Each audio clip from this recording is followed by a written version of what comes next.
Hello there, Salim Omar here from the Straight Talk About Small Business Success podcast. I am super excited. We've got an amazing guest. His name is Mike Kehoe. Mike, welcome. Thanks for having me. Great. Mike was unemployed for 10 years. At 26, he quit his job the day after his honeymoon using the $6,000 he got in wedding gifts as his runway. He started and built his payment processing company to over $300,000 in monthly recurring revenues, only to have the banks shut down the industry vertical that he processed payments for. And he went from around $300,000 in monthly recurring revenues to less than 20 in monthly recurring revenues in a single day. He's now back to six figures per month. He's in the real estate niche, and he's seen lots of ups and downs in his journey. Mike, I'm super excited to have you, man. Yeah, no, I'm excited to be here. Thanks for having me. So there's so much to what you've done, your background and your experiences. Give us like a minute or so of your backstory. Yeah, all right, sounds good. So academically growing up and through college, I was never, I never exceeded in school at all. I was a C, D student. But I graduated college, and then after college, I went through a series of sales jobs that I just was miserable at. And I was moderately successful at some of them and wasn't not good at all at some of them as well. But I've always had during that time, I was always thinking of ideas, trying to figure out how to go out on my own, trying different things out on the side. And I had a friend that was incredibly successful out of college and in college, really, on an eBay business that he did. He was doing about, when we were in college, I think it was 3 million in revenue a year already. And so I saw this guy, I was like, wow, you're super talented. You're running a great business. I'm going to try to think of something that we can start. And then I'm going to try to get him to partner with me on it so that I could leverage his talents. And so I thought of the credit card processing idea because it produces monthly residual, which was super appealing to me. He loved the idea, and then we just started from there. Like you said, I quit my job the day after we got back from our honeymoon. Not sure what my in-laws thought of me at that time, but it worked out in the end. Yeah, right, exactly. So and that's that was my start, and now I've sold a couple businesses since then. Had a lot of failures, but a lot of success as well. And now I'm in the real estate niche, like you said. Yeah, that's amazing. So failures, one thing that I've seen successful people that I've studied, much like you, they've had their fair share of failures. Mm-hmm. How do you view failure? I don't really necessarily see it as failure. You just have to learn from it. So there's always something to learn from failing. And you really have to take the time to reflect on it after it happens, which is difficult to do. I mean, it's really easy as an entrepreneur to, have something go wrong and then move right to the next thing because that failed. But you really do have to reflect back at it, figure out what you learn from it, what happened, and what you can do better next time. So you see failures as learning opportunities. Absolutely. Yeah. I mean, I learn more from failing than I do from success. I mean, would you say that, that's a mindset? Because, failure is devastating. It's, it derails people. It gets people demotivated. It gives, people feel hopeless, and and so those are kind of the negative emotions of failure. How do you jump out of it? How do you pull yourself out of it? What do you say to yourself? What do you do that when you're in a failure, you're able to get above it and learn from it? Yeah. I'm always learning. I'm always listening to podcasts. I'm reading books, and those those help me quite a bit. I read inspirational stories, I hear inspirational stories from other people, and use others people's experience to help me push through an experience that I might be in at the moment. And yeah, I mean, being an entrepreneur is, it's all about testing things. It's testing things, and if they work, pour gasoline on it. If they don't, you gotta just put it out. And so it's just the natural. If you're going to be an entrepreneur, you're going to fail. If you're not failing, you're probably not trying hard enough and probably not successful. What do you attribute your success to? I mean, mindset clearly, it seems like it's something you worked on for yourself through books, podcasts. What else have you done that's led you to the successes you've enjoyed? What else have I done? Great question. I'm really good. I see myself as a talent agent. So I get out, I network, and I meet people. And when I meet talented people that I think are underutilized, and I try to hold a vision for people that I really, I should try to hold a vision for people that I think have the potential of success.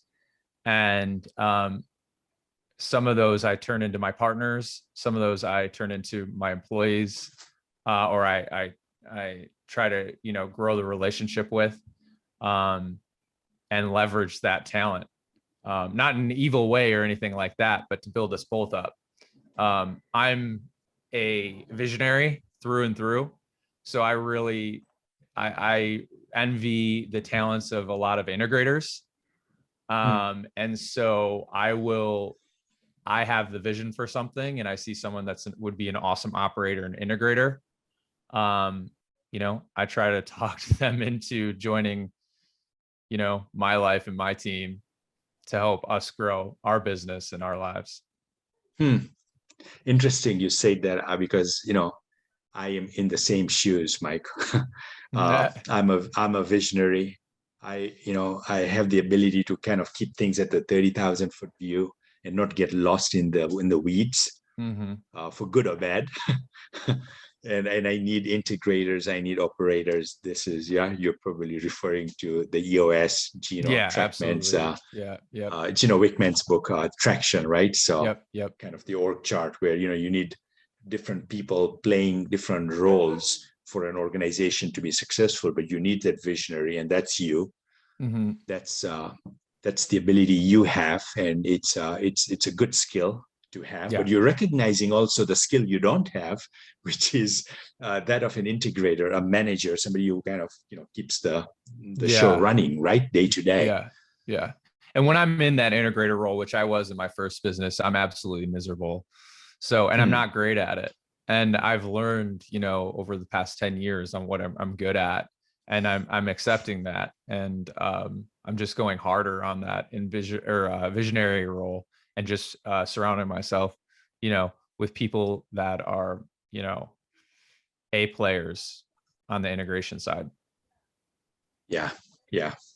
So important to, as an entrepreneur, as a small business owner, to kind of, for oneself, to know what are your strengths, what are your weaknesses, so that you can complement, talent, as you said, that complement, the skills you bring as the visionary.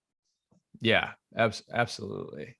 I would be nothing as a solopreneur. I'm not a good solopreneur. I've tried myself. Like, I've tried to do a whole project myself. I'm really good at starting things. I'm really good at coming up with great ideas, but I don't get any further than that. I don't get any further than a landing page and a name. Right. Yeah, that's a very common characteristic of entrepreneurs. For sure. Yeah. What tools do you use to help you in business? Well, you already mentioned it. So Traction and EOS is like our Bible. So we are doing it to a T. So we have level 10 meetings is what it's called. We meet on an annual basis. The owner, my partner and I meet on an annual basis, a quarterly basis, and a weekly basis. And we set goals pretty much in every single meeting, and we track those goals. And we do that with our team as well. And everybody within the traction system has a scorecard. So everybody in the organization has a number, whether it's, our transaction coordinator or our salesperson. Obviously they have numbers, but everybody in the company has numbers, and we report on those numbers every single week. So we can measure our progress and really build intentionally, because when I was young in my early 20s, we weren't intentional at all. We were just like, it was flying by the seat of our pants, and it turned out okay, but most of the time it's not. So the EOS, the entrepreneurial operating systems, worked well for you. That's something Really that well. you guys use. Yeah. How long have you been using it? Really since probably past year. The business is only like a year and a half old, but our revenues don't, I think our revenues are a lot higher than you would see in a business that is as young as ours. And I think, we attribute a lot of that to the EOS system. Yeah. Yeah. And I mean, and systems in general, whether it's the EOS system or whatever it is, I think are incredibly important. Just doing that reflection, and not just like, having goals to hit and things like that, and having a vision for yourself and for your company. If you don't have that, where are you going? What are you doing? No one's leading the ship. Nothing is leading the ship. Yeah. Is that something that you see happen a lot in with small businesses, entrepreneurs that you talk to? Yeah, definitely. I feel like entrepreneurs a lot of the times are don't like taking advice because they left the traditional world of like, having a corporate job and things like that for probably that reason, because they don't want to have, have that structure. But it's necessary. Structure is definitely necessary. I do believe that discipline is freedom, and being disciplined to those systems and having a system and reflection will in the end make you so much more successful. We also, on top of that, we have a business coach too. So we invest in ourselves, and we have a business coach as well. I think it's incredibly important on top of the EOS system. So we're in meetings a lot, but we uncover so much in those meetings. Yeah, we wouldn't even be close to where we're at right now without those two things. Yeah.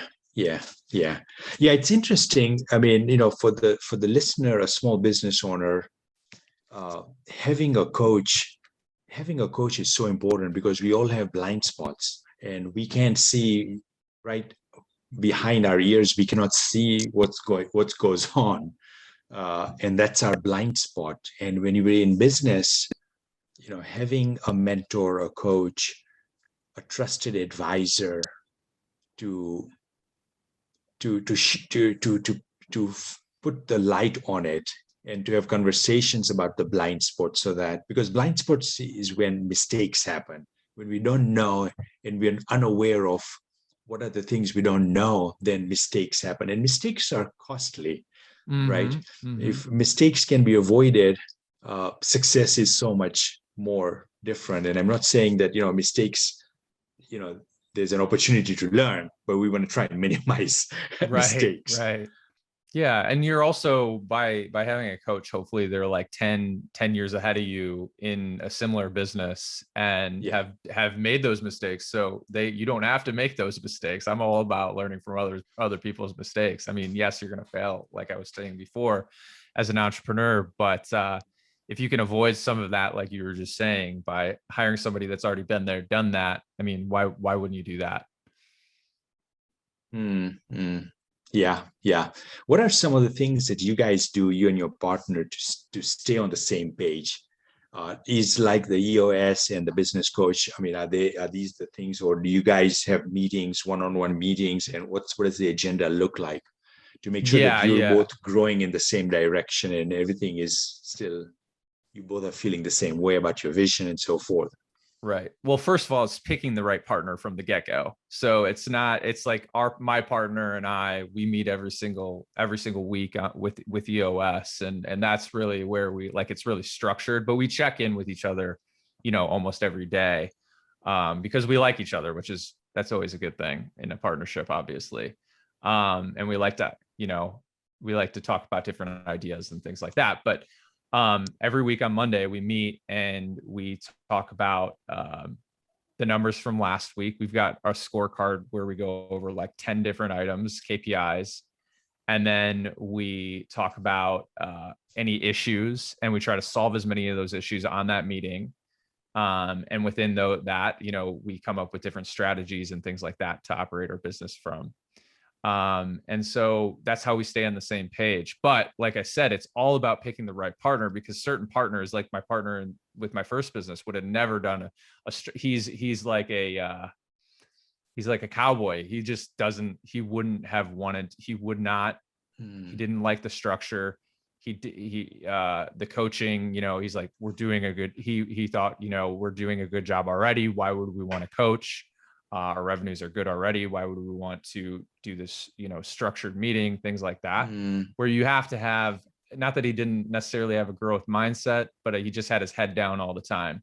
And so when I was looking for a partner, I just try to link up with someone that has the same values as myself, has that growth mindset, and is willing to do those types of things, like have those structured meetings, hire a coach, invest in ourselves, in order to grow the business. Yeah, that's great that you found a very like-minded person who you call partner. Definitely. And we did, and like I said, or I haven't said, but we do. I mean, we have arguments, of course, but I don't even know if I would have debates, I would say, but it's safe, right? So it's like, we're not, I'm not calling him an a-hole at the end of the meeting or in the meeting. We know that we both want the same outcome. And so I trust him. He trusts me not to be like, not to attempt to hurt the other person, but to grow, like to say the hard things in order to grow the business, in order to grow ourselves. Yeah. So having the right partner really helps. And something you said in the notes that was sent over to my team in preparation for this podcast is, and this is probably your words, probably, is the importance of having the right butts to the right seat. Yeah, that's a good to great phrase. Yeah. Jim Collins in his book, he wrote, the importance of putting the right butts in the right seat before anything else happens. So talk to us a little bit about that. Yeah, I mean, as your business grows in the beginning, of course, you have to do everything. But as you grow and revenues grow and you can afford it, maybe you're not the right person for that, like to be doing your books, or to be leading sales, things like that. There's people out there that specialize in that, have experience in that, and are better than you at that. And I think it's incredibly important to, as soon as you can, bring those people on your team, hire those people to fill those positions, so that you can keep rising up in the organization and lead. Be able to think about that strategy, be able to reflect on your business, try to figure out where you're going, work on your business instead of in your business. And you can't do that unless you have the right butts in the right seats. And it does take some trial and error, of course. But I think in order for you to be successful, and in order for you to have an actual business, you have to have the right people on your team. Yeah, that's great. And when you say the right people on your team, I like the way you expanded it to not only employees, but even advisors or consultants or contractors. Having the best talent in any and all of these areas, so that giving you the best chance of success and accelerated success, right? So, and there are people that are good, and then there are people that are great, and it's good to be teamed up with people that are great. Yeah, I mean, of course, and it also, like, we are crazy about bringing people into our organization, whether it's a coach or an employee. first and foremost, they have to fit our culture. They have to be a good culture fit. If they're not a culture fit, it's like, even if they're really, really good at what they do, it's a no for us. Yeah, so important, that alignment of culture. Absolutely. Far more than skills. Culture first, then 100%. skills. Yeah. Right. Mm-hmm. Absolutely. Can be a cancer in your business if you have somebody that's bringing the culture down. Right. Yeah. This is so good, Mike. You've been so generous with sharing the information. I'm looking at the clock, and we are close towards the end. Got a couple more things that I want to still go over. Okay. One is, you had some setbacks,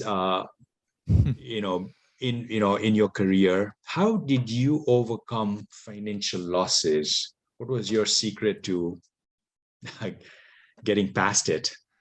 Yeah. So, like I said, I was never great in school. So I never envisioned myself getting an MBA or getting a master's degree or anything like that. And this is what I've done personally in my head. But for example, I lost $100,000 with a guy in real estate. Invested with him when I was first learning the business. He turned out to be a crook. And, I'm able to get past that. It's just I see it as my MBA. I'm super thankful, actually, that not that happened, but I'm very thankful that I met him. Yeah, I'm thankful that I met him and had the experience, because I wouldn't be where I'm at today without it. I would not be in real estate. I would not have the business that I have. I don't know where I would be. And that's just an experience that I had. And I've learned from it. Wow, your mindset comes through and through, doesn't it? Yeah. Yeah, that's amazing. That's a lesson right there. This is, yeah, really, really awesome. Mike, what is the one question I did not ask you that I should have asked you? That's a tough question. That's a good question. What my favorite books are. Awesome. Good stuff. I love that question. Okay. All Thank right. you for putting Yeah. it in my mouth. Yeah. Go ahead. I like that question when I listen to podcasts, because that gives me ideas of my next read. But what Yeah. started me out in my journey, and I like to gift to like people that are just graduating high school and college, is Rich Dad Poor Dad. I mean, every real estate investor says that, but that really gives you, it changes your mindset, from, go to school, go to college, get a degree, get a job, and work there for the rest of your life, type of thing. And then A New Earth by Eckhart Tolle is amazing. Yep. Yeah, it just helps me with keep my ego in check and try to stay present. And then Can't Hurt Me by David Goggins. I try to read that once a year, because that absolutely makes me want to run through a brick wall. I just feel like I can do anything after reading that book, from what that guy went through. And it just helps me push harder in my workouts, push harder in my business, knowing that I always have that extra 10%, 20% that I can give, but my ego might be telling me differently. What's the name of that last book that you mentioned? It's called Can't Hurt Me. CANT. CANT, and then Hurt, HURT, Me, by David Goggins. Yeah, I haven't read that one. Yeah, it's really entertaining. It's also a good audiobook too. I've read it and also listened to the audiobook. So it's kind of like a podcast / audiobook. Got it. Good. Hey, Mike, if listeners want to reach out to you, are you available, accessible? And if so, what's the best way for them to do that? Absolutely. So it's Mike. My email is mike@venture-stack.com. Again, it's mike@venture-stack.com. And then you can also find me on LinkedIn as well, just as Mike Kehoe. And I'm the founder of Venture Stack. So there's a lot of Mike Kehoes out there, but you should be able to find me there. Awesome. This was super good. Really appreciate your time, Mike. So generous with the information you shared, transparent, honest, sincere, and a wealth of knowledge. Appreciate you, man. Thank you, Salim. You too. This was fun. Thanks, everyone listening. Bye-bye. Bye.